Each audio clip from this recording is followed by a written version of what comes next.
What Disney ride do you miss that no longer exists?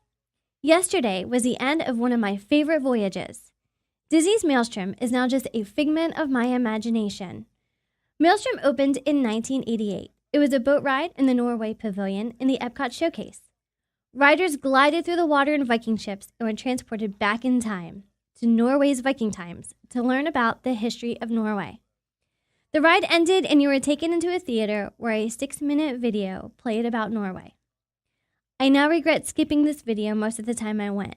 I never thought there would be a day that I would never get to see it again. I can still remember the first time I went on this ride, knowing this ride was one of my husband's favorites. I couldn't wait to hop in the boat and see what all the hype was about. There were dark caverns, scary voices promising peril and adventure if you seek the spirit of Norway, trees, a talking troll with glowing yellow eyes who makes you disappear and then back over the falls. What a magical journey. I heard the reports come in months ago, but I honestly didn't believe it. They really wouldn't get rid of my favorite ride, would they?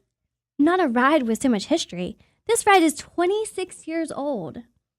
The definite came about a month ago. I had a weekend off coming up, and I almost booked the Disney World trip so I could say goodbye in person. A few days before, I decided it was best to just keep the happy memories.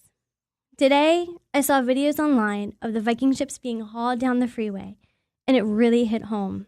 I'm not just saying goodbye to this ride, but to Norway. This pavilion might honestly be my favorite in the Epcot showcase. So, move on over, Maelstrom. Looking to the future, I'm put at ease a little with the prospect of a new ride taking the place of Maelstrom. Now, first things first, nothing can ever replace Maelstrom. But at least Norway won't be left with a gaping hole. I have to be excited over Epcot bringing in new and replacing rides. I've seen many videos of rides that used to be in Epcot that are no more. The new Frozen ride is supposed to open in 2016. Now, I'm not a Frozen junkie. I mean, really, I'm not. Yeah, I own it. I've seen it more than twice. I did go to the Frozen sing-along in the theater. I do own Sven and Olaf, and I do have the soundtrack. That's not too bad, right? I mean, what is that? And in French. And I do have the Frozen soundtrack in French. I mean, what exactly makes a Frozen junkie anyway? I did squeal a little when Elsa and Anna showed up on Once Upon a Time, but come on, how cool was that? I've seen a lot of reports of people upset about Frozen taking over everything. Most of that is just another whole blog post. When the Frozen ride launches, I know you're going to like it. It will be sprinkled with that Disney magic we all love.